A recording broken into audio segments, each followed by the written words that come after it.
이해되세요 이제? 제가 구조를 3개밖에 안 그렸는데 돈을 여기서 계속 찍어냈다고 쳐도 또 이 구조가 계속 이어진다고 치면 저 끝에 계신 선생님 정도까지 가서 제가 이제 돈 땡긴다 하면서 갚어! 이렇게 해서 돈을 쫙 땡기기 시작하면 저 끝단에 있는 선생님은 돈이 있어요 없어요? 그럼 저 선생님은 열심히 일하면 돈 구해줄 수 있습니까? 창업자금 좀 덜 쓰면 구해줄 수 있어요? 안 돼요. 혼을 갈아 넣어도 안 돼. 근데 저 선생님이 자기의 위치를 잘 모르고 지금 중앙은행인 박시동은행이 돈을 풀고 있는지 땡기는지 모르고 사업을 하면 망해요 안 망해요? 열심히 하던 안 하던 저 선생님의 김밥집이 맛이 있던 없던 그냥 망하게 돼 있어요. 이해하세요? 그래서 금리 같은 큰 얘기를 모르고 사업을 하거나 경제활동을 하면 부자 되기 글렀다는 거예요. 자기 혼자 성실히 노력하고 우리 커피만 맛있으면 우리 되겠지? 안 돼. 안 돼요. 왜 망하는지도 모르고 망하게 돼 있어요. 이해하시죠? 이래서 공부하셔야 돼요. 네. 지금 우리 금리 상황이 어떤가 그래서 이제 한번 들어가 볼게요. 우리를 조그마한 은행, 박시동은행을 한국은행이라고 해보면 이광수은행이 더 유명하니까 여기는 미국은행이라고 해볼게요. 그럼 이광수은행이 시중은행한테 가가지고 아니 국민은행 돈 꺼줄게 미국은행이에요. 돈 꺼줄게 가져가 이렇게 하는 거예요. 저는 신한은행한테 가가지고 야 내 돈 꺼줄게 가져가 이게 돈을 돌린단 말이에요. 근데 이광수은행이 더 유명하고 더 튼튼해. 미국은행이에요. 그러니까 여기는 돈도 더 많이 뿌리고 더 여유롭게 돈을 운영할 것 같고 안 망할 것 같아. 그러니까 여기는 이자를 조금만 줘도 사람들이 다 여기 와서 돈을 맡기려고 해요. 당연한 거 아니에요, 그죠? 근데 여기보다 좀 작은 은행, 불안한 은행, 돈이 좀 없어 보이는 은행은 사람들이 돈을 잘 안 맡겨. 그럼 어떻게 해요? 이자를 더 많이 준다고 해야 겨우 여기에서 제 돈을 빌려가거나 저한테 돈을 맡기거나 할 거예요. 그렇죠? 예, 우리 꼴이 그 꼴입니다. 그래서 미국에 있는 금리 상황을 먼저 보실 줄 알아요. 왜? 미국 같은 애들이 금리를 확 움직이면은 우리같이 조그만 은행은 거기 휩쓸릴 수밖에 없어요. 자, 그래서 여러분 내년에 어떻게 하기로 했느냐?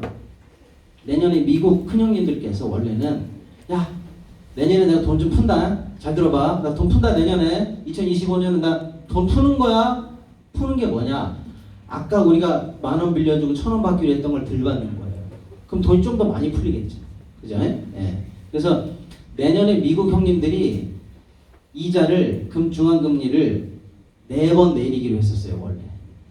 원래 4번 지금 금리보다 4번 내려주기로 했어요. 돈을 쉽게 더 많이 가져가고 싸게 가져가라고 해서 내년에 원래 4번 내려주기로 했었어요. 그 얘기를 믿고 있던 우리 한국은행은 다행이다.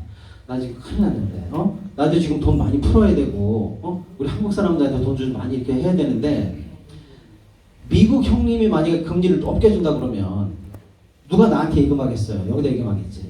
근데 이 형님이 금리를 4번이나 낮춰준대. 그러니까 다행이다.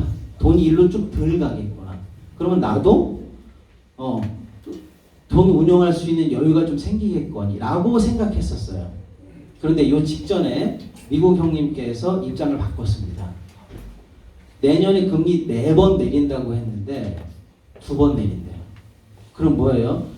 4층에서 1층까지 탁탁탁 내려와 주기로 하다가 2층에서 멈춘다는 거예요. 그럼 여기 금리가 더 높은 거죠. 그죠? 네. 그럼 여기가 지금 4층에서 2층까지밖에 안 내려오는데 저는 원래 1층에 있다가 이 형이 1층까지 내려오면 나는 지하까지 내려가야지 라고 생각하고 있다가 이 형이 2층 가고밖에 안 내려오면 내가 마음 놓고 내려갈 수가 있어요 없어요? 너무 불안하잖아요. 그죠? 네. 이게 지금 우리 금리 상황이에요. 미국 형님이 내년에 4번 내린다고 하다가 2번 내린다고 했어요. 그럼 여러분 가만히 생각해보면은 가만히 있어봐. 그럼 한국은행도 금리 못 내리지 않을까? 마음 시원하게도 내리고 싶은데 이제 약간 고민이 되시죠? 그런 상황인데 성탄절날 한국은행이 발표를 했습니다. 내년에 우리는 돈을 이렇게 운용할 거예요 라고 하는 내용을 이틀 전에 발표를 했어요. 뭐라고 얘기했냐? 여러분 대한민국은 내년에 무조건 무조건 가난해질 것 같아요. 이렇게 얘기했습니다. 쉽게 표현해 드린 거예요. 우리는요, 내년에 경기가 떨어질 일밖에 없고요. 수출이 드디어 꺾일 거고요. 내수는 남극처럼 얼어붙을 거고요. 설비 투자는 되지 않을 겁니다. 이러다가 우리 다 죽게 생겼습니다. 라고 정확하게 진단을 했어요, 여러분.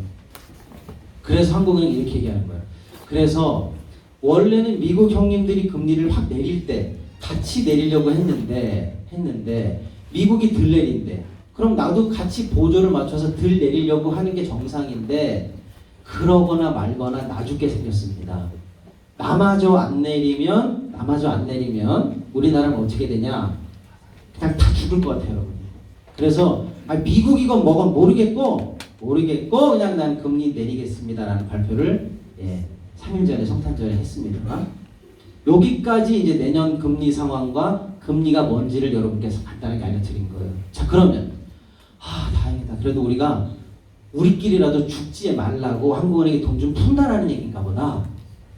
여기까지는 이해가 됐는데 한 번 더 생각해 보자고. 뭐 간단한 거 아니야? 미국이 내려든 말든 우리가 어려움 풀고 많으면 많은 거지 뭐. 여기까지는 이제 쉬운데 왜 이걸 이렇게 노심초사하게 이런 얘기를 우리가 듣고 있냐면 미국은행보다 우리가 금리를 그러면 여기가 2층에 있는데 내가 지하까지 확 내려버린다 그러면 뭐예요? 가만히 있는 사람 입장에서는 그래? 나는 안 그래도 여기 은행이 더 좋은데 여기가 이자가 더 세다는 얘기 아니야 지금? 그럼 나 돈 일로 가지. 내가 왜 이자를 계속 지하까지 낮추는 한국은행에 돈을 맡겨? 당연하죠. 즉 한국은행이 내년에 우리가 죽게 생겼으니까 도저히 견디지 못하고 금리를 내리겠다는 발표를 했는데 이 발표는 곧 무슨 뜻이냐? 미국으로 돈이 빠져나가도 할 수 없다는 얘기를 한 거예요. 이해되세요? 그냥 우리 죽게 생겼으니까. 이게 크리스마스 날 발표한 겁니다. 즉 한국은행이 미국보다 금리를 과감하게 선제적으로 내린다라는 얘기는 그냥 무조건 환율을 건드린다는 얘기예요. 환율이 위로 튀건 말건 그게 문제가 아니고 그거 나도 아는데 그거 잡다 보면 그냥 다 굶어 죽을 것 같으니까 그냥 내릴게요. 요 선언을 한 거예요. 여기까지가 25일 날 있었던 얘기입니다. 그러면 여러분이 이제 환율 얘기로 넘어가는 거예요. 금리 얘기했고요. 그러면 여러분이 이제 외환시장에 막 달러를 막 사고 파는 달러상이야. 한번 생각해보니까 그래? 한국은행이 그런 발표했어? 이거 뭐 한국 시장에 내가 달러를 가지고 놀 이유가 없네. 돈 빼. 미국으로 튀어나가자. 안 그래도 이런 마음이 들어요, 안 들어요? 이게 정상이에요, 그죠? 시장이 고환율로 갈 수밖에 없는 상황에 있었어요, 지금. 안 그래도라는 거예요, 그죠? 예. 톡 치면 떨어지기 직전까지 환율이 몰려있는 상황이에요, 구조적으로. 이해되시죠? 근데 요 순간에 그래도 내가 한국에 조금 미련을 둘까 말까 이러다가 나라 망할 것 같은데 나까지 한국에서 짐을 싸야 되나 말아야 되나를 고민하는 차에 망설이지 마. 빨리 짐 싸고 떠나라고 등을 떠민 게 누구냐면 한덕수입니다. 한덕수가 뭘 발표했습니까? 26일 날. 난데없이 저 헌법재판관 임명 안 하겠습니다. 농담 아니에요? 그 발표는 순간 환율이 튀는 겁니다. 내가 안 그래도 지금 한국 시장에서 짐을 싸고 미국으로 튀어나갈 수밖에 없는 상황인데 조만큼의 미련이 남아서 한국 시장을 바라보고 있는데 한국에서 벌어지고 있는 이 어마어마한 정치적 상황을 보니 해결이 안 될 것 같아요.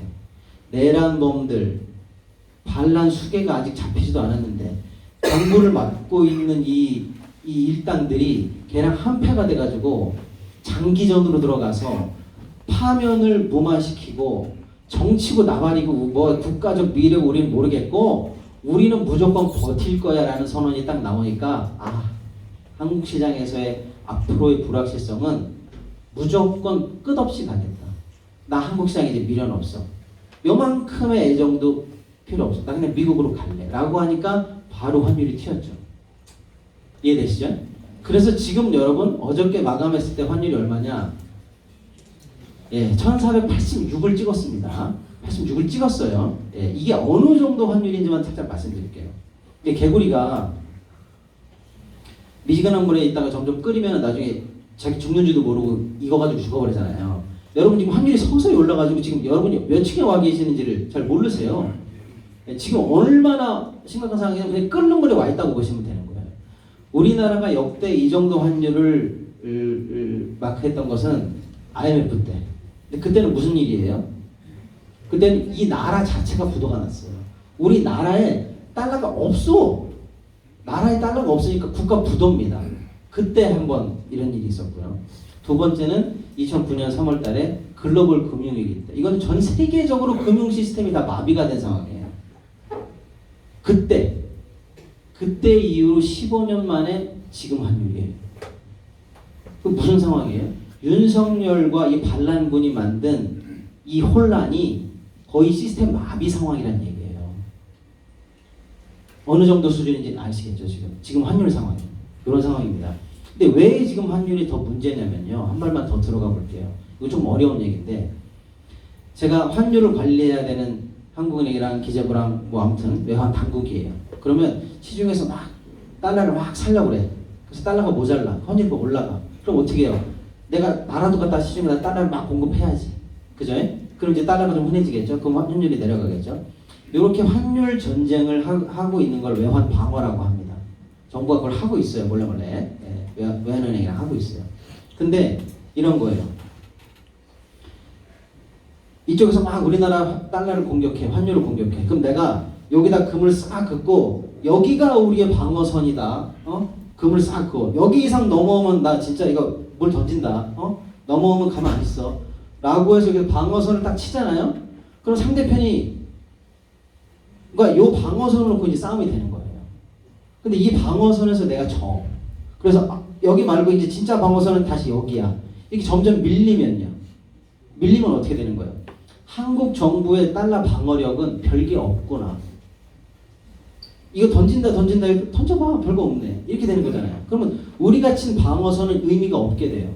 또 한 번 방어선을 쳤다가 싸우다가 밀리면 요때 들어갔던 돈은 다 어디로 갔어요? 없어진 거예요. 그래서 사실은 외환 방어선이 잘 노출이 안 되는 게 정상입니다. 우리는 다 알죠. 알지만 거기가 방어선이라고 얘기를 안 해요. 얘기하는 순간 지면 큰일 나는 거잖아요. 졌다는 게 시인이 되는 거니까.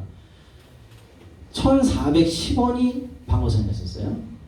그 다음에 1420원. 그 다음에 1427원. 요 정도가 방어선으로 계속 설정이 되고 있었는데 지금 어떻게 됐어요? 지금 1460원이에요. 네? 그런데 지금 왜 위험한 국면을 지나고 있냐면 밀리다 하다가 1430원 넘어가서는 방어선이 별로 없었어요. 왜 없냐?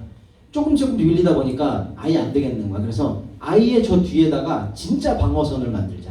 이것은 밀리면 안 돼. 이거는 국가적인 방어선이야. 알았지? 라고 해서 진짜 센 진지가 구축이 됐었어요. 그게 얼마냐? 1450원이에요. 1450원이 우리나라의 중요한 방어 라인이었어요.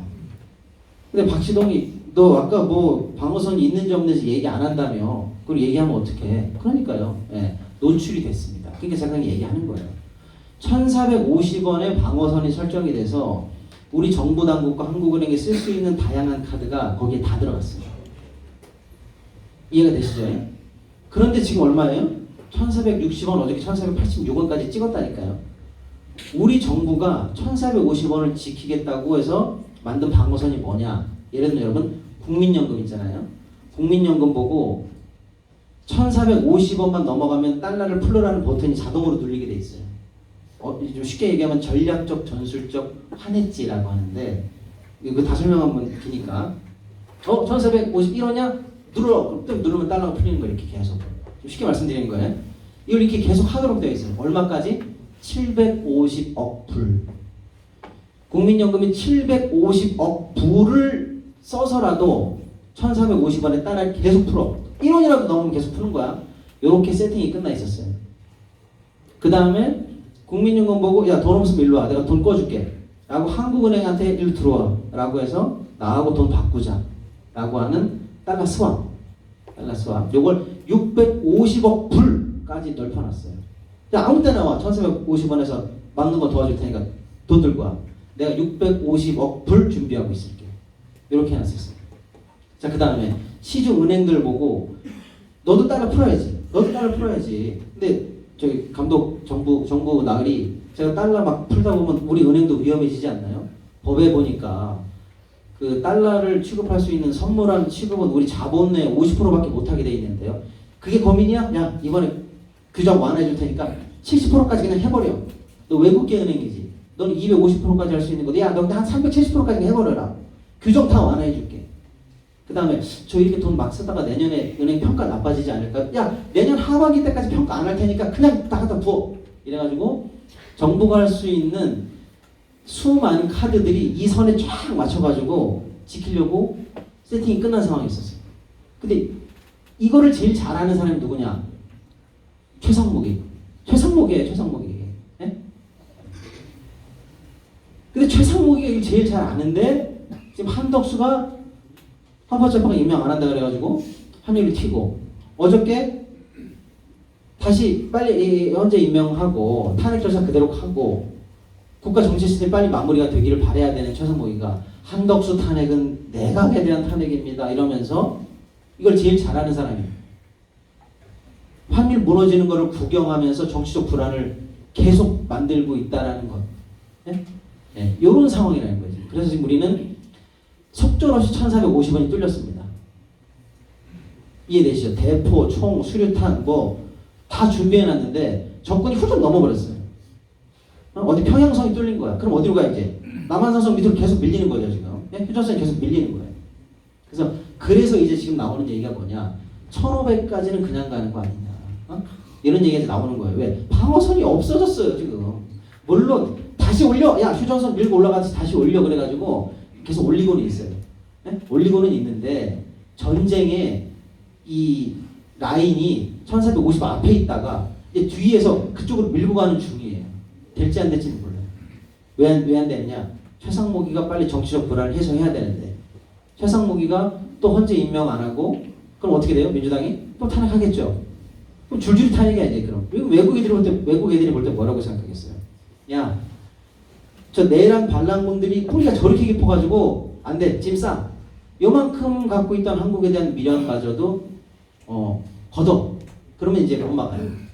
그러면 여러분 금융위기 때 있었던 1483원이 하인데 그거 이상 가는 상황으로 환율이 뚫릴 가능성이 있어요. 시간 너무 많이 됐네요. 그래서 아무튼 핵심은 뭐냐?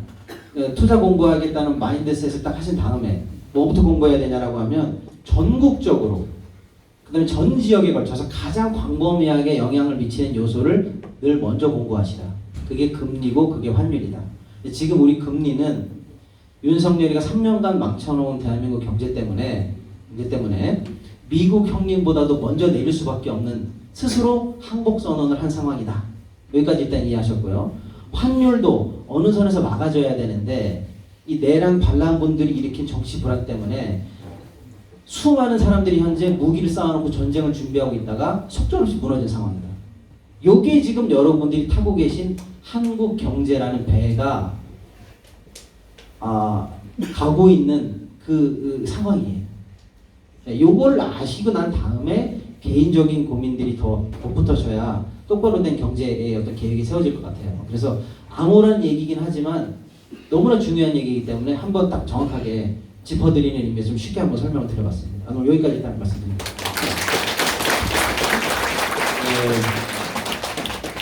10분 짧게 하신다고 했으나 30분 긴 강의를 해주시고 뭐 쉽게 한다고 했으나 그래도 어려운 점도 있죠. 그래도 비교적 쉽게 잘해주신 것 같은데 아니 그때 서울에서는 강의 아주 짧게 하시고 고려에 투자해갖고 많은 사람 이득 주더니 왜 우리 제주도민들이 이렇게 어려운 공부를 시키죠? 그냥 2시간 하나 틀어주세요. 이 와중에 올라가는 거예요. 이따가 좀 질문도 좀 받고 분위기 맞춰서 그게 궁금하잖아요. 제 친구 머리가 아파. 금리 안 주면 일단 그래도 이렇게 전체 돌아가는 상황 우리의 IMF 볼 수 있다는 이기가 있기 때문에 잘 짚어주신 것 같고요. 우리 저기 제주 경제도 굉장히 지금 어렵다는 이야기는 서울까지 이야기가 들려오는데 문종태 전 도의원님 어떻습니까? 특히 그 비상계엄과 쿠데타 이후에 전국의 외식 숙박업체 절반 이상이 피해를 보고 수출업체 30%가 피해를 보고 앞으로 70%가 더 피해를 볼 거라고 답이 나왔거든요. 자영업자 90%가 매출이 감소했고 그중에 50%는 매출 감소폭이 50% 달한다.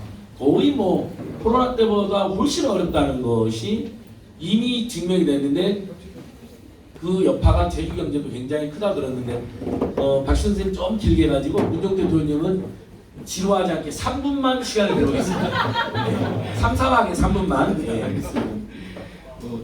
제주 경제도 사실 이렇게 총체적 이해입니다. 원래 그 제가 통계를 좀 봤는데요. 제주도는 이제 산업 구조가 1차 산업이 한 10% 되고 2차 산업이 20% 그리고 3차가 관광업과 관련된 서비스업 무려 80%를 차지하거든요. 그러니까 내 외국인 관광객 입도 수에 굉장히 큰 영향을 미치는데 원래 이제 12월 25일이죠. 도 관광협회에서 이제 그 누적 관광객 수를 발표를 했습니다. 올해가 12월 24일까지 1,353만 명이에요. 지난해 기간보다는 이제 1,311만 명이 돼서 42만 명이 이제 증가를 했어요. 3.2%가 증가했는데, 근데 이제 내용을 따져보면 이게 좀 문제가 있습니다. 원래 제주를 찾은 외국인 관광객이 185만 명입니다. 최고치를 지금 가고 있는데, 근데 이 기간에 무려 이제 크루즈 관광객이라고 하죠. 네. 크루즈 관광객이 64만 명입니다. 크루즈 관광객은 잘 아시다시피 제주도에 출하는 시간이 뭐 출국 뭐 이제 심사 이런 거 하면은 한 서너 시간에 불과하거든요. 지갑을 열 수 있는 시간이 별로 없어요. 그러니까 외국인 관광객 입도수는 증가했지만, 근데 이제 내국인 지갑을 여는 내국인 관광객 수를 보면요, 원래 1,165만 명입니다. 지난해 1,243만 명, 그러니까 78만 명이 감소를 했어요. 소비할 수 있는 그 외국 관광객이 감소했죠. 바로 이게 소비에서도 나타나는데 한국은행 제주본부 이렇게 발표에 따르면 지난 10월 한 달간 내국인 관광객이 제주에서 쓴 신용카드 값이 4.2%가 감소했죠. 이거는 이제 10월입니다. 그러니까 계엄 내란 사태 이후에는 사실 이제 더 최악의 어떤 상황으로 치닫고 있는 상황입니다. 그리고 이제 한국은행 제주본부 이렇게 올해 상반기 그러니까 관광객 입도 관광객 내국인 관광객 수가 줄어드니까 직격탄을 이제 맞은 게 음식 숙박업이거든요. 음식 숙박업 폐업 업체 수가 1,074곳 전년 대비 작년 대비 8.3%가 증가를 했습니다. 전국 평균치가 5.6%거든요. 훨씬 이제 크게 웃도는 수치죠. 특히 이제 숙박업 폐업은 16%까지 이제 이르고 있고, 우리 출자 출행 기간 중에 신용보증 대단이라고 있지 않습니까? 대의 변제, 그러니까 보증을 산 이제 자영업체 거기에서 갚지 못해서 대신 변제한 금액이요. 지난해 11월은 1,827건 314억이었어요. 근데 올해 2024년 11월 같은 시기에 비해서 무려 3,613건, 624억, 2배 이러거든요. 지금 연체율 마찬가지입니다. 제주 지역 예금은행 연체율이 0.94%입니다. 전국 평균이 0.45%거든요. 주택 경기 또 건설 경기도 굉장히 최악으로 치닫고 있는데, 아마 이제 빨리 이 경험 사태가 진행이 되고 전국이 안정되지 않으면 이 여파는 내년에 더 심각하게 나타난다. 제주도는 총체적 위기를 넘어서 거의 빙하기 수준에 이를 수 있다. 그래서 제주도정 당국에서 좀 적극적인 어떤 재정 정책, 또 세밀한 정책이 매우 필요한 그런 상황입니다. 예, 진짜 3분밖에 안 걸렸습니다. 큰 박수 부탁드립니다. 예, 우리 서울에서 내려오신 소상공인 자영업자 전문가 우리 이승훈 민주당 소상공인위원회 부위원장께서도 3분 정도 최근에 우리 국민들께 신용카드 엄청 많이 쓰잖아요. 하루에 얼마나 쓸 것 같아요? 우리 국민들 하루에 신용카드 결제 건수 1인당 몇 개씩 써갖고 신용카드 수가 1억 개가 넘는 거 아세요? 예전에 우리 뭐 사은품 주문 다 막 개통을 해가지고 12월 3일 쿠데타 이후에 신용카드 사용을 25%를 줄였더라고요, 우리 국민들이. 이제 1000만 건 쓰던 분들이 250만 건이나 줄인 거예요. 그 정도로 엄청난 타격인데 당연히 이건 국내 소상공인 자영업자한테 제일 먼저 타격이 갔을 것 같은데 이승훈 선생님 잠깐 3분 정도. 네. 비상계엄으로 지금 굉장히 소비가 많이 위축되고 있고 지금 관광객이 급감했습니다. 제주도도 굉장히 많이 실감이 되시죠? 그러나 이 자리에도 소상공인 자영업자들이 많이 계실 것 같고 특히 또 관광 친화형 업종에 많이 계실 것 같은데요. 문제는 지금 윤석열 정부 들어서 이 소상공인 자영업자 사실은 정책이 여러분 기억나는 거 있으세요? 전무했습니다. 예, 딱 두 가지가 있었어요. 2024년도에 전기료 지원해주겠다. 약 2,500억 정도. 그리고 내년도에는 배달비 지원하겠다. 2,000억 정도. 그 외에는 아무런 대책이 없었습니다. 발표하기는 소상공인 자영업자를 위해서 5조를 쓰고 6조를 쓰고 발표를 하는데 실질적으로 체감할 수 있는 정책은 전무했습니다. 반면 우리 소상공인 자영업자들 너무 잘 아시는 지역화폐 아시죠? 그죠? 예, 지역사랑 상품권 굉장히 지역 경제의 활성화에 아주 직접적인 영향을 주는 그런 부분인데 사실 이게 문재인 정부 때 굉장히 많이 늘었습니다. 숫자로 조금 말씀드릴게요. 문재인 정부 때 처음으로 지역화폐를 그 전에는 지역별로 만들고 있었다가 정부에서 이 지역화폐를 정부 정책으로 지원하는 것을 도입해서 첫 해가 2020년이었습니다. 그때가 6,300억 원 정도. 그리고 2021년 코로나 때 1조 3천억 3,500억 원 정도. 굉장히 많이 늘어났죠. 그때 왜냐면 전국민 재난지원금을 지역화폐로 지급했습니다. 그래서 갑자기 1조를 도포했어요. 그래서 사실 2021년도에 자영업자 소상공인의 체감 경기 지수는 굉장히 높았습니다. 예, 지금 85인데 그때 105였어요. 굉장히 높았거든요. 평상시보다 더 좋았다. 그러니까 고객들이 손님들이 우리 매장에 못 올 뿐이지 장사는 배달을 통해서도 많이 되고 많이 이렇게 돈이 돌았습니다. 그랬는데 그 이후에 2022년도 문재인 정부 말기에 7천억 원까지 했었는데 윤석열 정부 딱 들어서서 2023, 2024, 2025년 3년 연속으로 정부 예산 얼마인지 여러분 아십니까? 빵! 0원입니다. 이게 실화냐? 실화입니다. 이게 지금 문재인 정부의 소상공인 자영업자 정책의 민낯입니다. 여러분 잘 기억하셔야 돼요. 그런데 이것을 정부가 항상 우리가 예산안을 제출하면 여당과 야당이 협상해서 예산안을 조정하지 않습니까? 더불어민주당이 저희가 다른 건 몰라도 이 자영업자 소상공인을 위해서 지역화폐 예산만큼은 확보된다. 그래가지고 매년 3천억 원에서 3,500억 원 정도까지 확보를 했습니다. 그런데 그래도 너무너무 택도 없이 부족한 거예요. 그래서 지금 우리 안진거 선생님도 너무나 잘 아시지 않습니까? 그죠? 이 지역화폐는 저희 민주당에서 22대 국회 들어서 당론 1호 법안으로 낸 게 뭐였냐? 민생회복지원금 지급을 위한 특별조치법입니다. 전 국민에게 25만 원씩 지급해서 지역경제 살리고 골목경제 살리고 식당, 카페, 미용실, 카센터, 우리 숙박업소 살리겠다고 한 거예요. 그 예산이 얼마냐? 1조 3천억 원입니다. 5,200만 국민에게 25만 원씩 나눠주면 1조 3천억 원. 사실 그거밖에 안 돼요. 정부 예산이 우리가 좀 이러는데 그 1조라도 우리 국민들에게 소상공인 자영업자들에게 주자고 하는데 지금 현재 계속 반대하던 이제 윤석열 정부가 이렇게 지금 결국은 이제 도산되고 있는 거죠, 그죠? 그래서 좀 우리 지역 제주도민들께서도 이 자리에 계신 제주도민께서도 정말 지역화폐 우리 만드는데 또 우리 문종태 전 의원님이 많이 기여하셨다고 들었던데 그렇죠? 사실입니다. 네. 그래서 제주 지역화폐 이름이 뭐였죠? 제주 지역화폐 이름이?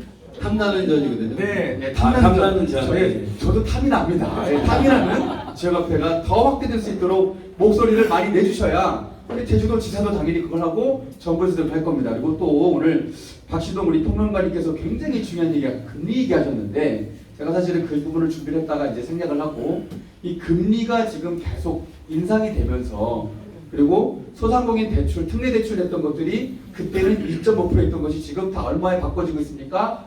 4%대, 5%대. 그러니까 소상공인 자영업자가 코로나 때 대출을 연명을 했어요. 그렇지 않습니까? 대출로 긴급하게 생계비를 쓰고 연명을 하다가 그것을 이제 갚아야 되는 시기가 됐는데 못 갚으니까 은행에서 시중금 이제 금리로 특례금리가 아닌 시중금리로 다 바꿔줍니다. 그래서 4%, 2%대 쓰던 것이 4%, 5%가 다 돼버렸어요. 어떤 분은 저신용자는 7%까지 올라갑니다. 그러면 안 그래도 죽겠는데 우리 소상공인들이 지금 더 죽겠는 거예요. 자, 우리도 쓸 돈이 없어요 이제는. 우리도 죽겠어요. 이런 상황입니다. 그래서 아까 이제 금리를 낮춘다고 이렇게 선언했다고 하는데 이 소상공인 자영업자에게는 코로나 때 내줬던 그 특례금리 대출로 다시 정부가 당연히 해주되는 게 마땅하지 않습니까, 여러분? 그렇죠? 그래서 이렇게 정부가 이 소상공인 자영업자에게 줬던 코로나19 때 특례금리 줬던 것만큼은 이번에 다시 앞으로 올해 이제 2025년도에 만약에 뭐 정부가 혹시라도 바뀌게 된다면 차기 정부는 제일 중요한 과제가 바로 이 소상공인 자영업자에 대한 특례금리를 만드는 정책이다. 이렇게 두 가지 정책을 좀 말씀드리고 싶습니다. 네, 이상 마치겠습니다. 네, 감사합니다. 그 한국은행이 기준금리를 내렸는데 최근에 대출금리 올라가는 거 보셨죠? 그건 너무 열받지 않습니까? 그러니까 근본적으로 작년에 올해 은행들의 이자 수익이 60조에 달할 전망입니다. 여러분들의 이자로 60조. 다 힘들 때. 그러면 은행들이 전체적으로 서민들과 중산층과 소상공인 이자를 낮추라고 우리는 강하게 요구를 해야 되는데 그것은 일종의 정치적, 정책적 캠페인 영역이잖아요. 그래서 저희는 책에다가도 그럼 제도적으로 금리를 금리나 요구할 권리가 있습니다. 그게 금리나 요구권입니다. 그런 거 제가 다 써놨습니다. 여기 계신 분들이 대출이 평균 집집마다 1억 정도 있는 거로 최근에 한 통계청이 발표를 했습니다. 부채가 있는 집에 평균 부채는 1억입니다. 1억쯤 되는데 엄청나죠? 그러니까 2천만 가구에 1억 정도 있어서 저희 대한민국 국민의 가계부채가 2천조쯤 됩니다. 그래서 GDP 대비 100%라는 말이 나온 거거든요. 근데 어쨌든 은행을 가서 폭파시키고 막 외국처럼 방어하고 약탈하지 않는 한 그 폭력적으로 우리가 깨는데 시간이 걸린다면 지금으로서 제도적으로 우리가 할 수 있는 것은 두 가지가 있습니다. 각 개인은 금리나 요구를 행사할 수 있다. 카드사는 수용률이 60%나 됩니다. 그래서 많이 받아줍니다. 워낙 금리가 좀 높았기 때문에. 은행들이 수용률이 30%는 안 됩니다. 그럼 은행들 보고 금리나 요구를 행사할 때 수용이라고 요구를 해야 되겠죠. 그럼 제 과제이고요. 그 다음에 요즘은 대한대출에서 이미 기존의 대출을 더 저리의 대출로 갈아탈 수 있는 간단한 시스템이 생겼습니다. 그래서 카카오나 핀다나 토스를 통해서 야 내가 지금 2억을 5%로 일했는데 2억을 이 5% 더 싸게 대출해줄 기간을 공모를 하면 자기들이 달려옵니다. 아 내가 4.5% 해줄게요. 제가 4%를 해줄게요. 이런 식으로 달려오거든요. 대한대출제도 금리라고 두 개를 꼭 돈이 하나도 안 듭니다. 이거 신청하는 데 있어서는요. 보이스피싱은 조심하시되 그러니까 금융기관 통해서 반드시 신청하셔라. 그런 걸 제가 이제 책에도 써놓은 거죠. 그리고 그 금융결제에서 만든 어카운트 인포앱 같은 것을 여러분이 핸드폰에 깔면 어카운트 인포앱입니다. 제가 책을 써놨는데 휴면 신용카드 포인트 있죠, 여러분. 신용카드 포인트가 바로 다 뜹니다. 옛날 포인트, 최근 포인트. 그래서 그게 바로 현금화도 되고 휴면 예금, 휴면 보금 있죠. 여러분 옛날에 직장이나 살던 동네 예금 몇천 원, 몇만 원 노는 거 잊어먹어버렸잖아요. 요거 막 찾아가지고 쏠쏠하게 현금화 시킨 분들 꽤 있습니다. 그게 어카운트 인포 앱이거든요. 거기에는 신용카드 포인트 줘야 되고 바로 현금화. 즉시 현금화가 됩니다. 즉시. 그래서 저 때문에 막 몇십만 원, 몇백만 원 번 분들 많은데 너무나 안다운 분이 제가 그거 알려줘가지고 메모를 해놨는데 해야지 하다가 어느 날 몇 달 지나서 했는데 포인트 유효기간 5년 딱 지나가지고요. 그 사람 정말 300만 원 날렸습니다. 그거 어떻게 할 수가 없어요. 포인트 유효기간을 채권 소멸시효를 10년으로 우리가 늘리지 않는 한은 혜택을 못 보는 거예요. 그분 정말 울면서 전화했어요. 안진걸씨 말 안 듣고 뒤늦겠다가 300만 원 날렸다. 그러니까 그건 여러분 오늘 꼭 메모를 하셨다가 어카운트 인포에 깔고 무료입니다. 그리고 금융기관에서 만드는 금융결제는 공공기관에서 만들거든요. 신용카드 포인트 바로 줘야 되죠. 예금화 되죠. 휴면 예금, 휴면 보험금 다 뜹니다. 얼마나 좋습니까? 이런 건 문재인정부에서 만든 제도인데 이제 그런 걸 저희는 계속 투자도 잘해야 되지만 어쨌든 돈도 아껴야 되잖아요. 여러분 그렇잖아요. 예전에 여러분 국가장학금 있었어요? 없었어요? 대학교에? 없었죠? 우리 김민희 원장님 대학교 때 국가장학금 있었나요? 몇 학번이었죠? 공일학과 없었죠. 2010년도에 반값 등록금 투쟁에서 국가작품이 생겼는데 지금 최대 700만 원까지 나옵니다. 결국 민주당과 야당이 투쟁 잘해가지고 대학생이 되면 저소득층을 중심으로 700만 원, 중산층들도 350만 원의 부상 잔금이 나옵니다. 2달 월급 아닙니까 여러분? 그러니까 저희 책에는 투자도 잘해야 돼, 투쟁을 잘해가지고 서민과 중산층들의 가정 부담을 확 줄여주는 다양한 제도적 사례도 만들어놨습니다. 친환경 무상급식 도입돼서 한 달에 6만 원씩 내는 급식비 없었잖아요, 여러분. 원래 대학들한테 입학금 다 내셨죠, 여러분? 지금 입학금 있나요, 없나요? 지금 입시 시즌인데 문재인 정부에서 대학 입학금 국공립 때 사립 때 다 없앴습니다. 입학금 한 대 100만 원까지였거든요. 100만 원은 작은 돈 아니죠.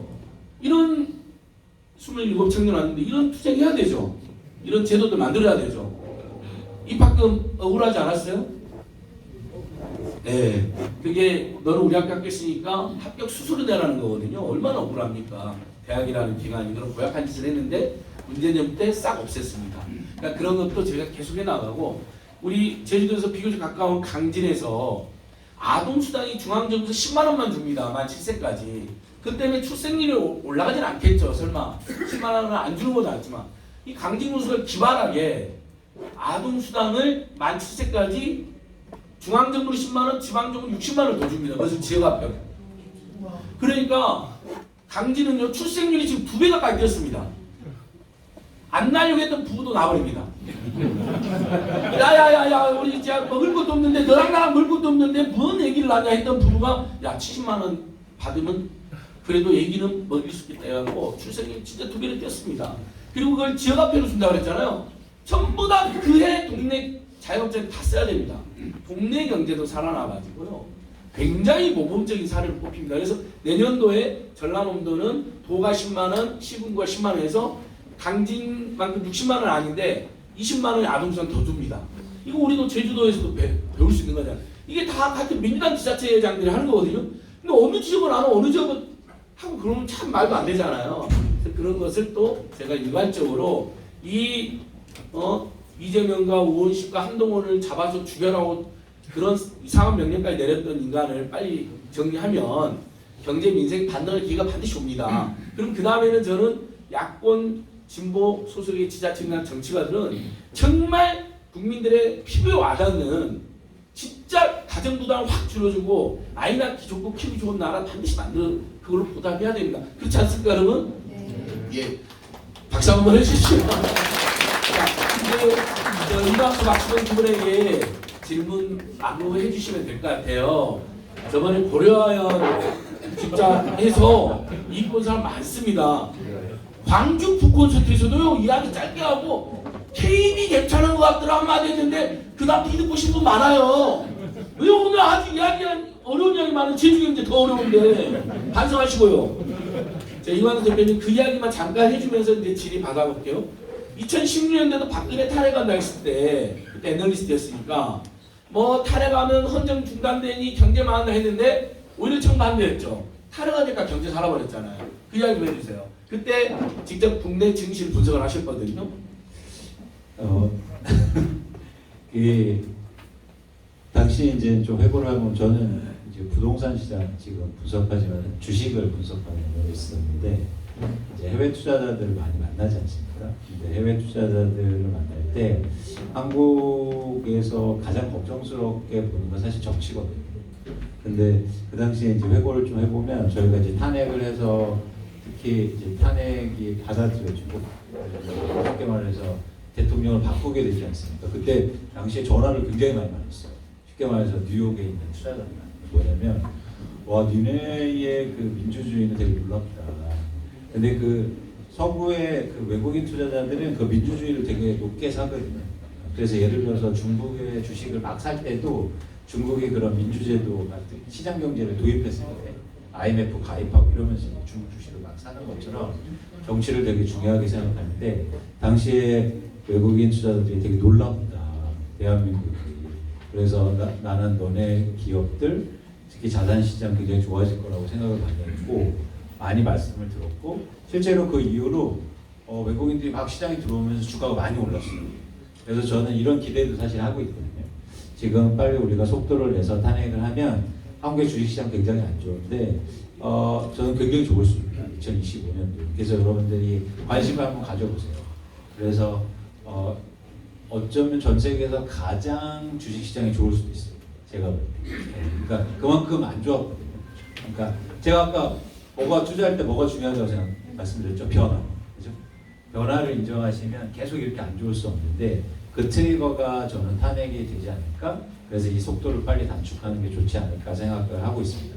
그래서 여기서 추가적으로 제가 한 말씀만 더 드리면 간단하지만 근데 이제 저희가 이제 경제 얘기하고 제가 투자 얘기 들었는데 이걸 여러분들이 삶의 한 번이나 뭐 이렇게 정책을 만드시는 분도 계시겠지만 저희가 실제적으로 고민할 필요가 있다는 거죠. 투자도 하지만 예를 들어서 저는 어떤 생각도 가지냐면 한국이 구조적으로 저성장으로 가면 이제 저금리가 되지 않습니까? 그러면 계속 고환율, 환율이 높을 수밖에 없어요. 그러면 제주도는 잘 될 수밖에 없어요. 왜요? 관광객이 많이 들어오잖아요. 그렇죠? 그래서 관광객들이 와서 상대적으로 물가가 싸지니까 많이 들어와서 돈을 막 크게 내고 제주도는 훨씬 좋아질 수 있습니다. 그런데 외국인들이 환율이 올랐을 때 왜 올려고 할까요? 그러니까 밥값이 싸서 올까요? 아니요. 환율의 효과가 가장 큰 건 뭡니까? 제품 가격이 비쌀수록. 그죠? 그래서 항상 이렇게 고환율 때는 여러분 고가 제품을 파셔야 돼요. 그래서 일본에 관광객이 많은 거예요. 가보시면 일본에 요즘 시골에 가면 고가 제품 명품 샴푸이 엄청 많아요. 그러니까 예를 들어서 루이비통 가방을 사기 위해서 시골에 가요. 그래서 그것만 삽니까? 가서 숙박하고 그렇죠? 그래서 예를 들어서 제주가 환율의 혜택을 이루려면 명품 회사 같은 데하고 루이비통하고 같은 데하고 조약해서 이런 게 많은데 이런 전략을 잘 쓰셔야 돼요.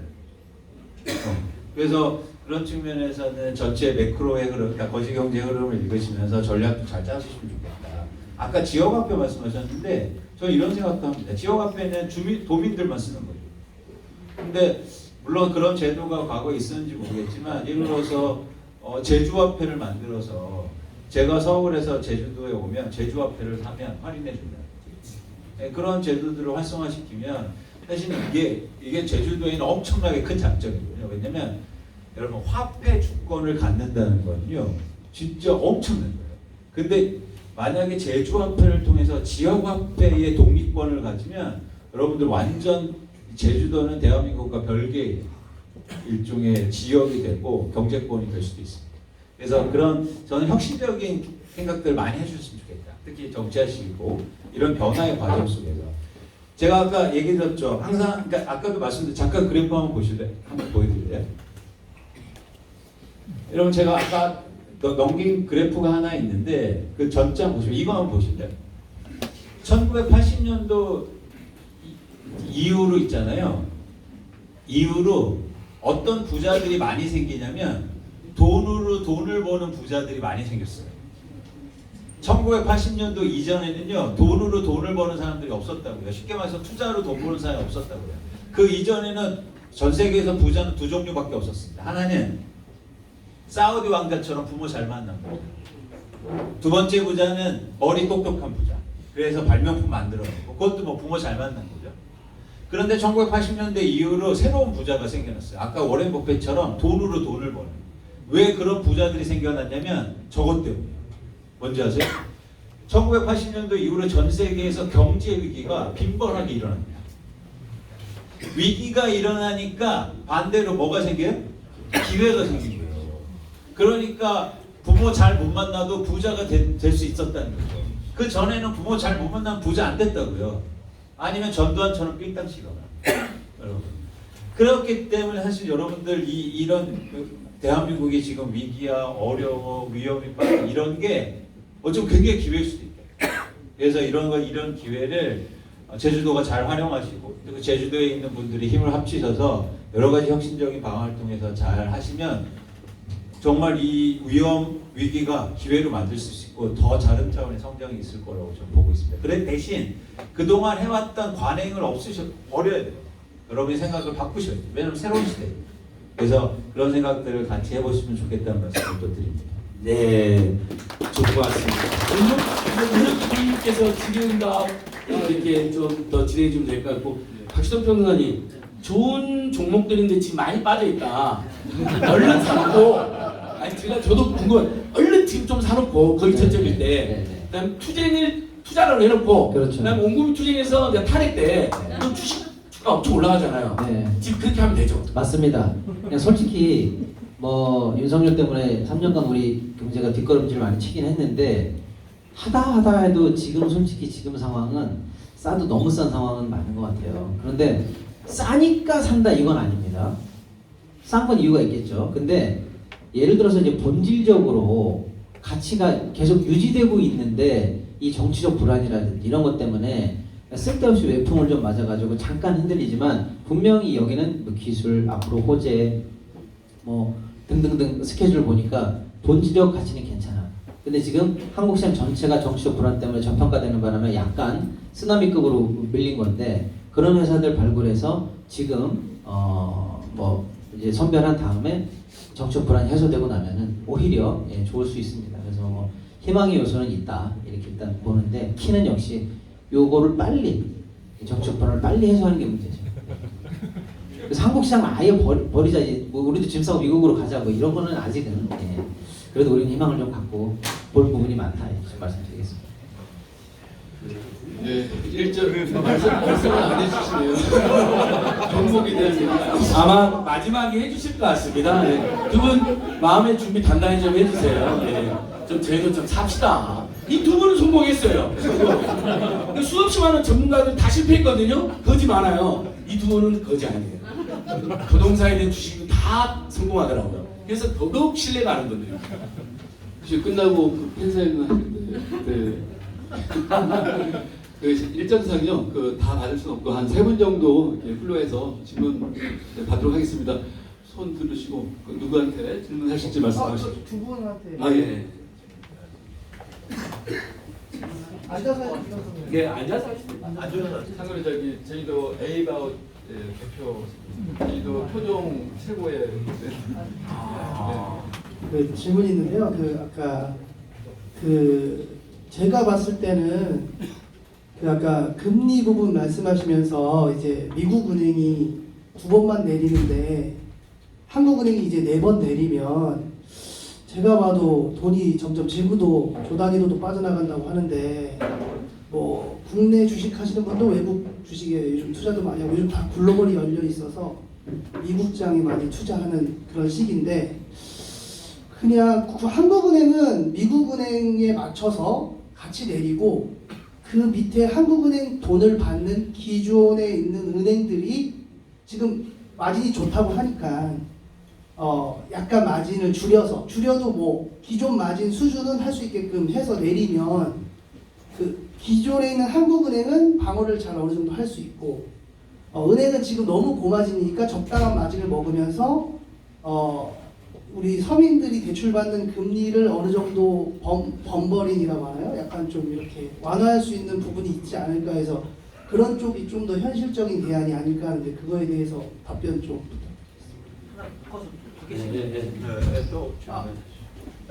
그리고 하나 또 말씀드리면은 아까 그 국내 주식이 아직도 이제 가능성이 있다고 말씀을 하시는데 사실 그거에 대해서는 전혀 공감이 되지 않거든요.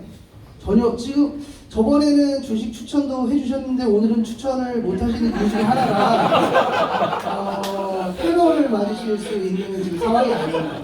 국내 시장 다 큰일 났다 내년에 다 죽게 생겼다고 말씀하셨는데 국내 시장은 뭐 가능성이 있다고 말씀하시는데 저는 전혀 공감이 되지 않고 사실상 만약에 탄핵 이후에 한 1년 정도 나라가 이제 정상화될 때 지금 투자를 해서 장기 투자로 봤을 때는 가능성이 있지만 당장 종목을 짚어주시지 말고 돌아가셨으면 좋겠다 이런 생각을 갖고 있고 마지막으로 제가 드리고 싶은 말씀은 아까 말한 거 굉장히 공감이 돼서 외국인도 들여와야 되지만 한국 관광객들도 유치를 하려면 제가 옛날에 이런 의견을 냈었거든요. 저도 좀 만나시는 분들이 있어서 제주 공항에 그러니까 전국 방송을 해서 제주도에 비행기 타고 떨어지는 순간 탐나는 2만 원을 준다. 외국인이든 한국인이든 여기 발만 디디면 주겠다. 그래서 공항공사랑 조금 보조금을 받고, 왜냐면 공항공사 워낙 잘 되니까, 제주공항공사 잘 되니까 공항세에서 약간 보조를 받고, 사실 2만 원 받는다고 2만 원만 쓰지 않고 이틀 3일이면 50만 원 이상 쓰고 가거든요. 50만 원을 쓰면 부가세만 5만 원이에요. 거기다가 지방세가 떨어지고 여기가 꽉 차고 이런 방법이 있는데 누구 하나 총대를 내지 않는 어떤 현실이 있습니다. 그래서 이 문종태 전 의원님도 여기 계시고 워낙 영향력이 있으신 분들이 있으시니까 앞으로 그런 방안도 좀 추진해서 제주도 경제를 좀 살려주셨으면 하는데 답변 부탁드리겠습니다. 아주 식견이 높으신 질문을 주셨어요. 근데 이제 빨리빨리 답변을 드릴게요. 예를 들어서 이제 금리 관련해서는 이제 중요한 질문 주셨는데 그 질문 그것을 고지 멋대로 답변 드리기보다는 아주 중요한 포인트를 알고 계신 거예요. 뭐냐면 제가 예를 들어서 아까 여기 기준금리를 조정하면은 그게 그 국민은행이 시중금리와 이제 같이 맥을 가지고 가면서 돈이 뿌려질 때 같이 뿌려주고 땡겨질 때 같이 뿌려주면서 이 정책을, 이 기준금리 정책을 가지고 시장을 컨트롤할 수 있다는 게 정상적이에요. 근데 지금 선생님 질문이 아주 이 모순을 잘 짚어내신 건데 뭐냐면 그동안 이놈의 정부가 뭘 잘못했냐면요. 우리 지금 금리 이제 다 죽게 생겼으니까 내린다고 지금 얘기하는 거지만 올 초만 해도 우리 고금리였고요. 미국도 아직 피벗이 안 된 상황이에요. 미국도 계속 정점에서 머무르면서 언제 내려가나 하는 사실상 고금리 시대로 시작했던 해예요. 근데 우리가 고금리를 왜 합니까? 금리 높인다는 건 저쪽에서 누군가는 망한다는 건데 모두 다 고통스럽잖아요. 고통스러워도 인플레 때문에 빨리 이 고통을 줄이고 물가를 안정시키고 다시 한번 새롭게 세팅해서 여기서 이제 다시 경기를 출발시키려고 어쩔 수 없이 고통을 감내해야 되는 거거든요. 근데 우리가 고금리를 구가하는데 한국은행은 고금리를 구가하는데 물가가 안 떨어진 게 1년, 2년이 넘던 거예요. 왜 그런지 아시죠? 예. 한국은행은 이 기준금리 정책을 가지고 물가 인플레에 대응을 하는데 정부가 뭐 했냐면은 야 그러다 집값 떨어져. 선거 못해 내년에 어떻게 할까? 작년 기준으로 4월 총선인데 집값 올려야지. 우리 강남 부자들 땅 아니야 이런 거죠. 그래서 실제로 기준금리 정책을 고금리로 구사하면서 인플레 대응을 했는데 시중에 돈이 빨리면서 집값이 떨어질까봐 국토부라든지 정부는 오히려 대출 더 많이 해. 정책금융으로 야 시중에 돈이 딸려? 우리가 50조 때려줄게 1년에. 그래가지고 여기서 돈을 땡기는데 정부가 돈을 뿌려가지고 이 정책이 효과가 없게 만들었어요. 말초 단계에서. 고금리 때. 그러니까 고금리의 고통은 길어지고 시중에 돈은 넘치니까 물가는 안 떨어지는 이상한 현상이 있었거든요. 지금은 반대예요. 오히려 야 경기 방어해야지 하는데 선생님 말씀처럼 좀 있으니까 야 이제 집값으로 돈 흘러가는 거 아니야 라고 해서 요 직접 몇 달 전만 해도 안윤호 선생님 말씀처럼 시중은행 보고 야 대출금리 내리지 마 괜찮아. 이게 8, 9월달까지는 그랬단 말이에요. 집값 떨어질까 봐요. 그러니까 여기는 금리를 내려야 된다 경기 방어해야 된다라고 하는데 이제는 그러다 어떻게 될 거 아니에요. 이렇게 해서 핵심은 다 말씀드리지 못하지만 선생님이 정확한 포인트를 잡으신 거예요. 이 금리나 이 통화 정책을 하고 있는 당국과 이 정부가 이 정책적 정합성에 어긋나는 일들을 지들 멋대로 하고 있었기 때문에 그 어느 것도 제대로 효과가 안 났어요. 바로 그겁니다. 이 모순이 더 큰 문제였어요. 일단 그 말씀 드리고요. 예. 그다음에 두 번째로 나 같아도 미국장 하겠다 이런. 저 같아도 미국장 합니다. 진짜예요. 방송 보시는 분들 계시기 때문에 솔직히 말씀드리면 나 같아도 지금 코스피 투자 안 하겠어요. 맞아요. 맞는데 한 가지만 말씀드릴게요. 근데 예를 들면 이제 미국장 투자해도 좋고 한국장 투자해도 좋은데 미국에 있는 장을 투자하실 때 조건이 있어요. 내가 미국장을 잘할 수 있는 사람인가? 뭐냐? 장 열릴 때 볼 수 있어야 되잖아요, 선생님. 밤에 보고 있어야 돼, 새벽에. 그리고 미국 신문을 즉시간에 봐야 될 거 아니에요. 밑에 속보가 딱 들어오는데 나는 번역기도 못 돌리고 내가 받는 미국 정보가 미국 시장에 있는 사람들 입장에서 보면 쓰레기 정보인지 아실 수가 있냐는 거예요, 선생님 입장에서. 뭔 말씀인지 아시겠죠? 우리는 지금 딱 보면 조선일보야? 이 새끼들도 장난치네. 어릴 수도 있고 아무리 조선일보라도 옳은 소리 했네 이렇게 해서 판단할 수 있잖아요. 경제 얘기일 거죠. 그리고 여차하면 박지성한테 전화하고 이광수 안전관한테 전화해서 형님들 나 제주도에서 왔던 사람들인데 이거 어떻게 우리 같은 사람이 얘기해 줄 수라도 있잖아요. 근데 이제 미국장을 한다라는 거는 미국장이 좋다라는 건 우리가 알지만 내가 미국장에 적합한 수준과 정보와 이 시장에 맞는 사람인지를 따져봤을 때 사실은 많은 분들이 미국장 좋대까지는 할 수 있지만 미국장에 적합한 패턴과 지식을 가지신 분이 아닐 수도 있어요. 그럼 그분들한테는 한국 시장 안 좋으니까 다 떠나라. 몰라도 미국, 영어 못해도 미국 가세요. 이렇게 할 수는 없잖아요. 그러니까 한국 시장 내에서도 생각해보면 발굴할 종목은 있다. 그래서 희망은 있다. 요 정도까지만 말씀드리는 거고, 종목을 빨리 찍어내라 이렇게 말씀하시는데, 네, 그냥 섹터만 말씀드리는데요. 일단은 지금 너무 안 좋은 장이잖아요. 그러니까 일단은 보수적으로 가셔야 돼요. 그래서 여러분이 어떤 종목을 발굴하거나 추천을 받았을 때 좋은 점이 먼저 들어올 거 아니에요. 예를 들어볼게요. 그냥 이건 바로 사실하는 게 아니고, 그냥 누구나 다 아는 종목이니까 만약에 하이브라고 해볼게요. 좋은 게 뭐예요?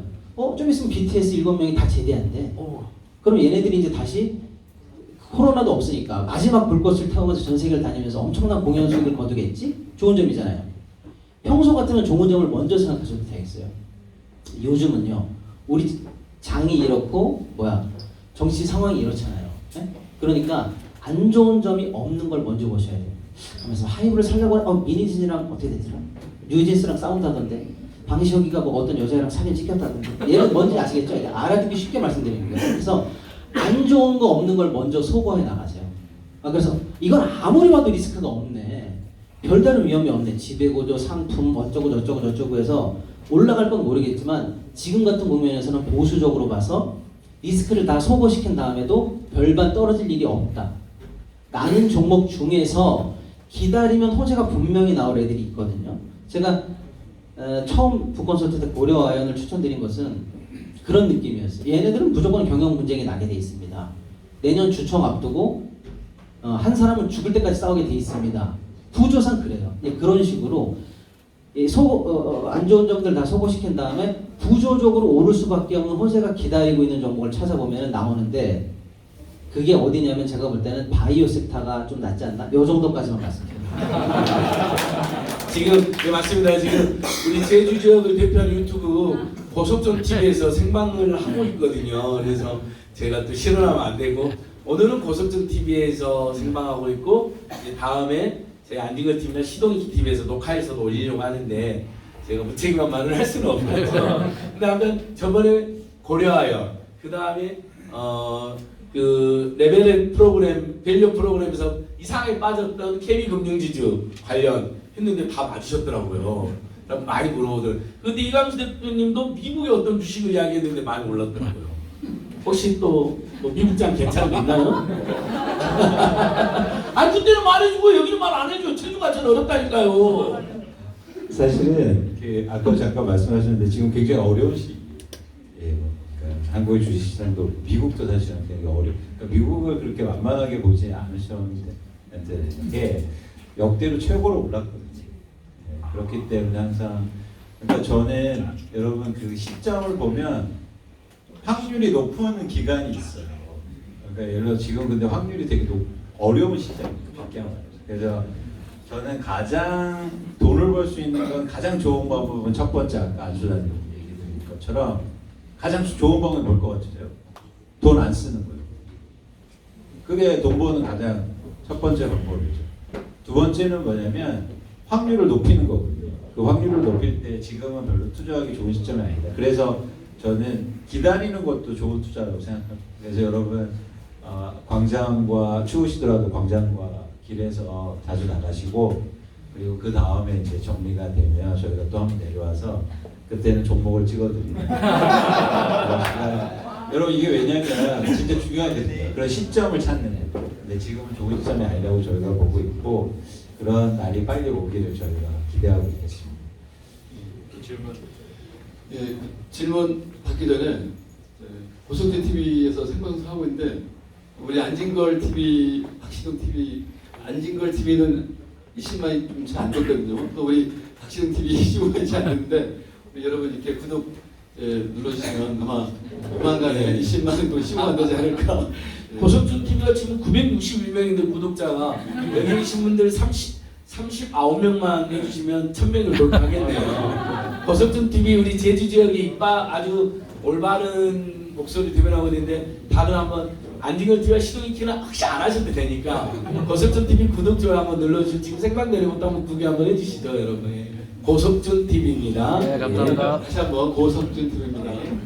한 두 분 더 받도록 하겠습니다. 혹시 질문하실 분 질문해 주십시오. 없으면 이제 강제 이제 질문 제가 우리 제주도의 최고의 예산 전문가이십니다. 예. 우리 도의회 예산결산 특별위원회 전문위원 하셨던 백상 위원님 한번 이렇게 질문 한번 하시죠. 안녕하세요. 백상규라고 하고요. 전에 제주도의 예산결산 전문위원이었습니다. 오늘 금리 설명 정말 잘 들었습니다. 지금 박시동 선생님하고 이광수 선생님의 설명을 잘 듣다 보니까 또 고민되는 부분이 있어요. 변화를 늘 생각을 해야 된다. 그리고 또 박시동 선생님은 금리하고 환율을 고민을 해야 된다라고 했는데 저 개인적으로도 지금 PF 막차를 탄 상황이에요. 공무원에서 퇴직을 해서 PF 막차를 가지고 사업을 22년부터 시작을 했는데 당시에도 28년까지는 하방을 예상을 하고 있었어요. 근데 28년까지 기다렸다가 PF를 해서 투자를 하자니 기다릴 수도 없고 또 불확실성도 없다 보니까 언젠가는 변화를 하겠지 해서 무리하게 투자를 했는데 사실 금리하고 환율 때문에 지금 솔직히 죽을 맛입니다. 근데 두 분의 말씀은 다 맞는데 두 분의 말을 종합해 보면 그럼 과연 언제 시점에 투자를 해야 되는가? 계속 떨어지진 않을 거다, 계속 오르진 않을 거다. 근데 금리는 계속 떨어지고 있고 계속 오르는 상황이 되고 앞으로도 금리는 지금 더 이상 떨어지더라도 서민들한테 큰 체감 금리가 인하되지는 않을 것 같고 CD 금리는 분명히 내려가는데 금리 전체 금액은 또 최소한 현재 상태를 유지할 것 같고 아까 말씀 주신 것처럼 저희도 이제 일반 서민들 대상으로 이제 사업을 하다 보니까 누군가가 죽어나면 저희의 또 수입은 또 줄어들 것 같고 종합해 보면 다 하나하나의 말씀이 다 지당하신데 답은 솔직히 못 내리겠다 하는 그런 느낌이 들거든요. 이거 좀 한번 좀 피부에 쏙 손에 싹 와닿게 좀 주식처럼 무릎에서 어깨 이런 표현처럼 한번 딱 정리해 주셨으면 좋겠습니다. 감사합니다. 지금 시간이 많은데 정리할 시간이 있는지 모르겠습니다. 간략하게 말씀 주세요. PF는 또 이광수님이 잘하십니다. 아니 굉장히 중요한 말씀하셨는데 사실 좀 저희 말씀이 관념적으로 들릴 수 있죠. 그러니까 뭐냐면 행동하는 입장에서 그래서 제가 최근에 쓴 책도 어떻게 할 것인가라는 건데 말씀하신 것처럼 결국 행동하고 연결이 되거든요. 그러니까 저희가 이렇게 금리 얘기나 환율 얘기나 투자 얘기를 할 수는 있는데 그래서 어떻게 해야 되죠? 이런 행동하고를 연결시킬 때 참 어려운 부분이 있는데요. 그건 각 자산이나 상황별로 달라질 수 있기 때문에 그 말씀 못 드립니다. 그러니까 무슨 얘기냐면 경제나 투자는 어떤 측면이 좀 있냐면 병원 같은 느낌이 있어요. 그러니까 여러분들 아프시면 병원에 가잖아요. 병원에 가실 때 이렇게 다 모아놓고 얘기를 하지 않지 않습니까? 방에 들어가서 난 이런 상태예요. 그래서 나 좀 고쳐주세요 하고 진단이 들어가죠. 근데 일반적으로 저 의사 선생님들 나와서 TV에서 얘기하는 거 그냥 열심히 운동해서 이런 음식 먹어라. 사실 저희는 그 얘기를 지금 드리는 거예요. 근데 여기서 개인적으로 그럼 1:1 상담이라든지 나 아픈 게 이건데 이렇게 얘기하시면 이제 다 경우가 다르기 때문에 이제 그거를 일반적으로 말씀드리기 되게 어렵다라는 걸 말씀드리고 그런 측면에서 두 번째를 말씀드리고 싶은 게 뭐냐면 여러분 뭐냐면요. 투자나 사업이나 여러분들이 프론티어가 될 필요는 없어요. 나 먼저 가서 다 먹어야지. 그럴 수는 없습니다. 왜냐하면 불확실성이 그만큼 크기 때문에. 그래서 사업을 하시거나 투자를 하실 때 가장 중요한 조건은 뭐냐면 잃지 않는 거예요. 돈을 많이 버는 게 아니에요. 근데 여러분들은 사업하시거나 투자하실 때 돈을 벌려고 해요. 그러시면 안 돼요. 이거에서 나는 잃지 않으면 돼요. 잃지 않으려고 노력해야 역설적으로 돈을 벌어요. 그러면 어떤 경제 상황을 예측하지 말고 대응하는 거예요. 그러니까 그런 상황이 벌어진 다음에 행동하셔도 돼요. 예를 들어서 PF를 하실 때 금리가 떨어질 것 같아 이런 걸 예측하는 게 아니라 금리가 떨어진 다음에 해야죠. 잘 팔릴 때 하면 돼요. 분양이 잘 될 때 하면 돼요. 그런데 우리는 나 대박 날 거야. 남들이 안 해서 나 2배 벌 거지? 하니까 먼저 움직이게 되고 남들이 안 할 때 하는 왜냐면 이거는 계속 그런 얘기만 해왔거든요. 언론이나 전문가들이 그런 얘기를 해요. 왜 그런 얘기를 하는지 아십니까? 왜냐면 그래야 그들은 돈을 버는 거죠. 네. 그래서 여러분들이 절대 이게 투자나 사업하실 때 여러분들이 뭐랄까 발견이나 발명자가 아니고 그냥 따라가시면 된다. 먼저 하시려고 하지 마라.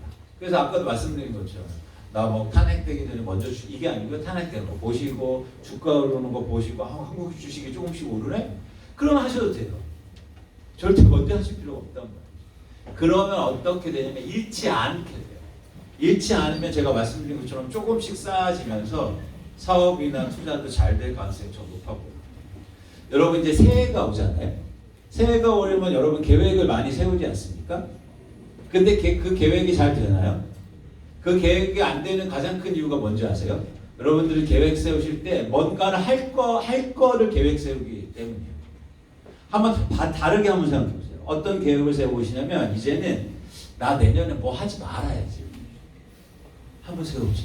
그럼 의외로 그게 더 효과가 큽니다. 그게 더 의미 있는 거예요. 여러분들 투자나 사업 때 그러셔야 돼요. 생각을 달리 하시고 먼저 막 뭐 하시고 하실 필요 없다. 여러분들은 따라 하시면 된다. 천천히 여유를 갖고 그리고 핵심은 돈 버는 게 아니고 뭐다? 잃지 않는 노력해서 계속 해야 된다는 생각을 가지세요. 그러니까 PF 제가 어떤 상황인지 모르겠지만 그런 마음이 계셨을 거예요. 남들 안 하니까 여기서 내가 대박 쳐야지. 보통 그러려고 PF 하거든요. 그렇게 해서 그 잘 되는 사람이 있죠. 근데 확률이 적은데. 확률이 계속 높으니까 미래의 불확실성이 되어가려면 계속 확률에 대한 고민을 하셔야 돼요. 확률이라는 건 결국에는 어떤 일이 벌어질 가능성이 높지? 그렇죠? 그런 고민들을 더 하시는 게 중요하다. 그래서 혹시나 저희의 말씀이 오늘 말씀이 약간 교과서적이고 관념적으로 들릴 수 있으리라고 저는 생각하는데 사실 이런 말씀을 기본으로 해서 여러분들이 서둘지 않고 천천히 고민하시는 그런 시간이 되었으면 좋겠다는 말씀 드립니다. 예, 우리 백 선생님하고는 남아가지고 조금 더 대화가 필요합니다. 아니, 답답하시겠어요? 네, 이 말씀만 드릴게요. 네. 그동안은 이런 거예요. 땅값을 내가 한 평에 100만 원 주고 사. 그리고 내가 공사비 뭐 500만 원을 들여. 그럼 600만 원이네. 그럼 내가 여기다가 마진을 400만 원 붙여가지고 평당 1000만 원에 팔면은 되겠네. 그리고 근데 그거 평당 1000만 원에 사는 사람은 또 뭐예요? 얘네들이 이렇게나 마진을 눈 굴리듯이 불려가지고 나한테 떠넘긴 거잖아요. 마지막에 그걸 사는 소비자는 뭐예요? 내가 평당 1000만 원에 사도 1200이 되겠지. 집값 다 올라가니까. 이런 믿음 속에 있었는데 이건 다 뭐예요? 모든 사람들이 전제한 거예요. 최종 소비자, 엔드 유저도 이게 1200이 될 거야 라는 가정. 마지막에 이거 PF 들어갔던 자금들도 좀 있으면 그냥 다 될 거야. 또 처음에 땅 샀던 맨 처음 시행했던 개발자들도 지금 이거 100만 원에 사도 공사비 엎어가지고 쭉 가면 돼. 다 이렇게 생각했던 거예요. 그래서 이 수많은 전제들 사이에 다 거품이 껴있거든요. 이게 한 번 터진 거예요. 현재 우리나라 상황에서. 근데 터진 지는 좀 됐어요. 근데 한 2년 전에 이거 너무 거품이 많이 꼈기 때문에 아마 한국 경제가 흔들흔들하면 PF 때문에 흔들린다. 이런 얘기 2년 전에 많이 들으셨잖아요. 뭐 노출 잔액이 230조 원에 80조 원에 뭐 이런 얘기 하면서요. 지금 어떤 상황이냐면 터지진 않았는데 구조 조정이 한번 돼야 돼요. 예를 들면은 그 중에서 돈 조달 안 되는 사업장들은 선생님 이해 관계자가 계시기 때문에 좀 죄송합니다만은 어딘가는 고통스럽게 정리가 돼야 됩니다. 그래서 그 사업장이 확 망해야 돼요. 예를 들면은 그래서 처음에 이 사람이 땅값을 이렇게 비싸게 주고 산 게 잘못됐다라고 판단이 들어서 이 경매에 들어가서 아까 그 사람이 만약에 100만 원 주고 샀다면 그거 원래 한 50이야. 그래서 원래는 50에 사서 이렇게 분양해서 1000만 원 분양이 아니라 한 700쯤에 분양을 했어야 돼. 이게 이제 정상 가격이라고 만약 생각이 된다면 이게 분양이 경매가 날아가든지 구조조정이 돼서 다시 한번 새로운 사업자들이 들어가서 이번엔 반값에 경매를 받아서 그 사업을 다시 해가면서 시장에서 이렇게 한 바퀴씩 돌려야 경기가 풀리는 거잖아요. 예를 들면 쉽게 말씀드리면 그건데 지금 그런 저점 구조조정을 통과했느냐라고 보면요 제가 볼 때는 아닌 거예요. 아직도 아직도 더 날아가야 될 사이트가 전국적으로 더 많고요. 그다음에 중요한 것은 대기업들이 큰 사이트를 물고 있는데 뭐 쉽게 말씀드리면 롯데가 뭐 광주 어디 있고 뭐 있잖아요. 예, 뭐 대구에 신세계 물려 있고 많잖아요. 그 큰 사이트들이 아직 안 나왔어요. 근데 대기업들이 버틸만 하니까. 근데 이 한계 상황이 내년 상반기에 저는 온다고 봅니다. 아니, 쓰러진다는 게 아니고요. 그러면 얘네들도 이제 던지기 시작하잖아요. 그러면 큰 사이트 먼저 던질 거란 말이에요. 그러니까 조금 죄송한 말씀인데 아직은 전체 PF 상황에서 구조조정이 되지 않았다. 그럼 바닥은 멀었다는 얘기야. 아직은 저는 그렇게 개인적으로 판단합니다. 그러니까 저희 판단이 다 맞다는 건 아닌데 이런 판단 속에서 고통을 더 감내할 수 있는 비상플랜을 가져가시든지 그게 안 되면 지금 던지시든지 뭔가 어떤 비상계획을 이런 판단 속에서 아마 하셔야 될 것 같은데 전국적으로 보면은 아직은 구조조정이 끝난 게 아니다 이런 생각은 좀 듭니다. 저는 이제 아주 짧게만 보여드리면 아까 이승훈 대변인께서 우리 코로나 때 소상공인 대출 많이 해주셨잖아요. 저금리로 그걸 정책금리라고 하잖아요. 2년 거치 3년 분할 뭐 이런 걸 많이 해줬습니다. 그래서 만기 조금씩 연장이 되는 그게 지금 다 올해 또 내년에 돌아와가지고 이제 난리 나는 거거든요. 지금 이자를 막 두세 배로 더 만기 연장 안 해도 두세 배 한꺼번에 갚거나 아니면 만기 연장해 줄 테니까 금리 두세 배 올려라는 거잖아요. 얼마나 야속하고 나쁜 놈들입니까? 국민들로 60조나 되는 이자 내년엔 62조를 돌파하는데 은행들의 이자 수익이요. 그래서 우리 백 선생님 PF를 정확히 모르지만 어쨌든 그래도 열심히 일을 하고 있는 소상공인이나 중소기업이나 뭐 PF 기업이든 은행들이 만기를 연장해주고 금리를 오히려 지금 정말 제일 힘들 때구나 이럴 때 우리가 아까 금리를 오히려 인하해줄게 이렇게 하면서 버티게 도와주는 전체적인 법제도 문화 반응을 만들어야 됩니다. 힘들 때 은행이 제일 먼저 기업들 죽여버립니다. 이자 더 올려달라고 그러고 신용도 떨어졌으니까 이자 그게 자기들 자본주의라고 하지만 그런 은행들은 자본주의 기업은 아니잖아요. 은행은 특별히 국민과 정부가 허가한 독과점 사업자들이거든요. 그래서 막대한 떼돈을 벌고 있거든요. 횡재세도 누리고 있고 그러니까 이렇게 기업들이 어려울 때는 오히려 만기 연장 그 금리를 동결해 주거나 아니면 만기 연장 또는 두 달 병행해 주는 것을 우리가 강하게 요구했으면 좋겠습니다. 그래서 살아남을 때는 살아남게 해줘야죠. 어쩔 수 망할 때도 있겠지만 일단 요 문제. 우리 그 백상규 의원님은 사업이 어려운 것 중에서 아주 잘 되고 있습니다. 예. 고금리 때문에 그러니까요. 사업이 잘 되는데 지원만 돼도 이자가 막 한 달에 몇 억씩 내는 데가 있어요. 이런 데가 너무 어렵죠. 지금. 저희가 원래 90분을 예정했는데요. 훨씬 넘어서 이제 120분을 이제 쓰고 있거든요. 마지막 한 분이 네. 그래도 제좀 딱한 분만 한 분만. 참고로 우리 상정가 우리 원도 중에 가장 큰 상정가 칠성구 상정가의 이사장님이십니다. 저는 저기 이광수 대표님한테 여쭤보고 싶은데 저는 이제 개인적으로 그런 거를 얘기하는 건 아니고 전부가 알다시피 그 소상공인 자영업자가 전국에서 비율이 제일 많거든요. 그래서 아까도 제주도 경제를 굉장히 걱정을 많이 해주셨는데 저는 수많은 그 소상공인 자영업자를 대표하고 있는 사람이어서 더 심각하거든요. 지금 자고 일어나면 수업하고 폐업하고 막 이러니까. 근데 제가 아까 이광수 대표한테 그 좀 자세하게 여쭤보고 싶은 게 일본의 그 시골 상권의 명품샵이 굉장히 잘 된다고 환율 때문에. 근데 제가 깜짝 놀란 게 저희가 지금 내년에 그 중기부하고 도 합사 사업 100억짜리 사업을 따내서 지금 그 사업 안에 그거를 생각을 잠깐 하고 있었거든요.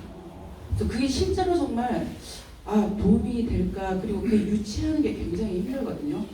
그러니까 어떻게 해서 일본 시골에는 그런 명품샵을 유치를 했고 그게 과연 굉장히 이 지역 상권을 살리는 데 도움이 될 건지도 조금 궁금하고 저희가 사실은 그걸 계획을 염두에 두고 있어요.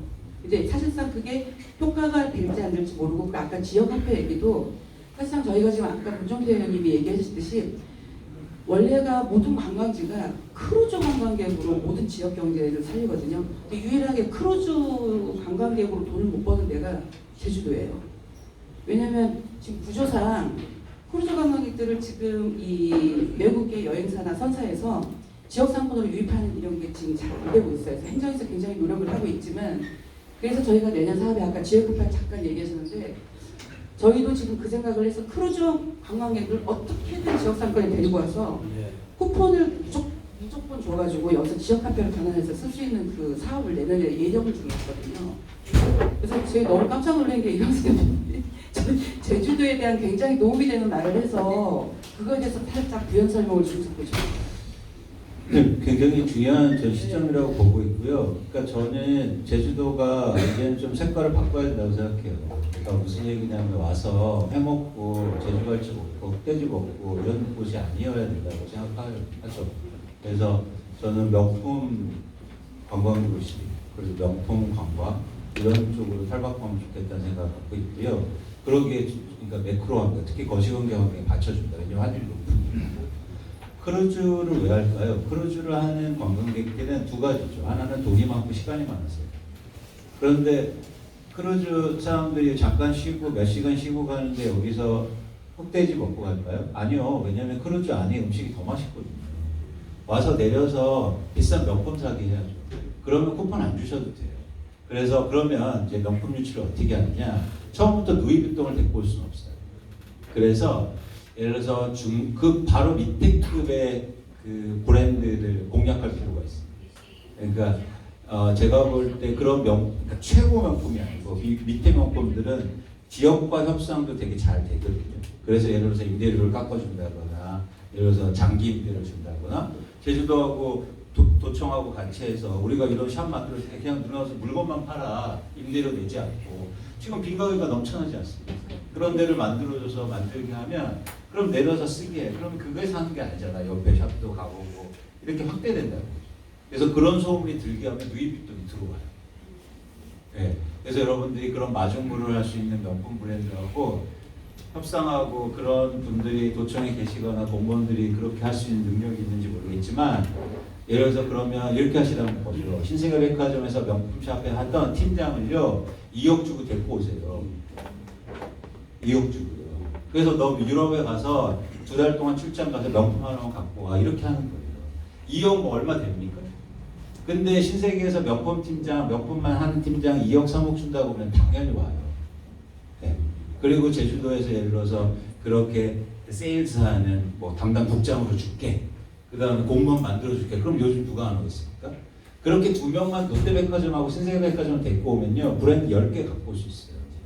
그래서 돈 쓰게 하면 제주도가 그러니까 이게 저는 지자체 돌아가면서 가장 크게 뭐냐면 자꾸 크게 생각해요.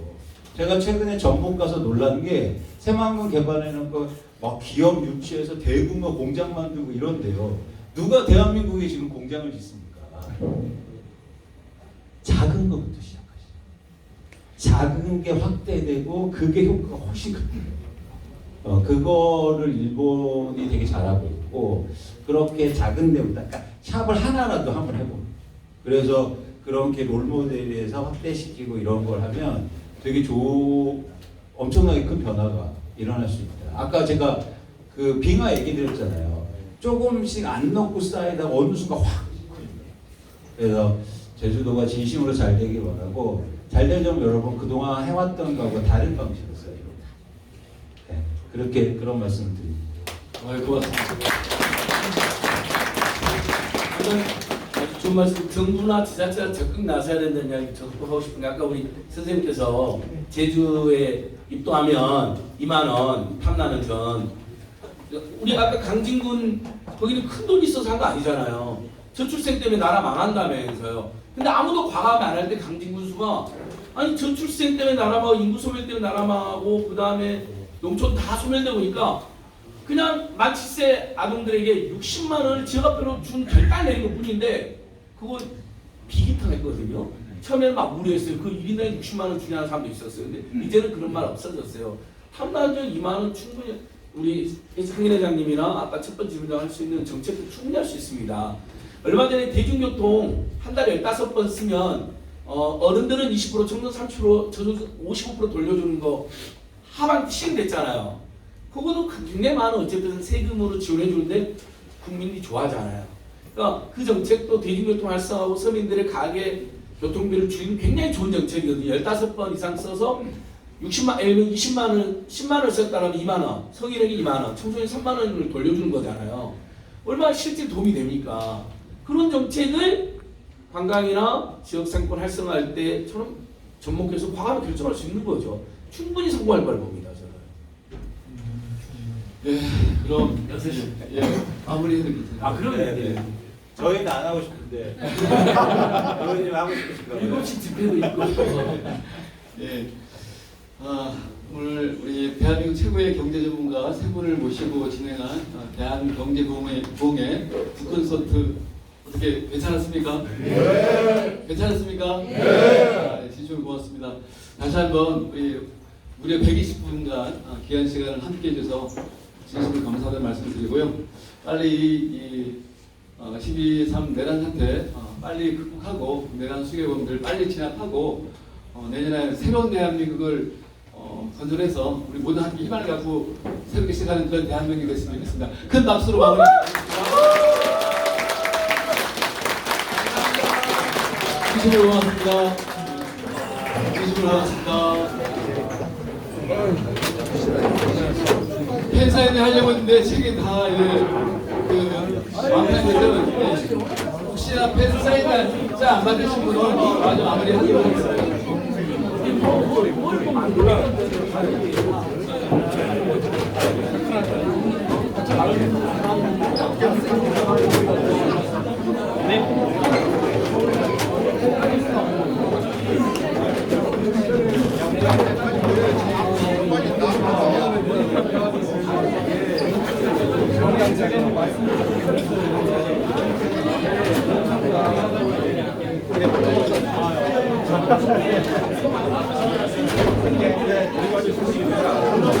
이거 어떤 치울 거? 의자만 의자만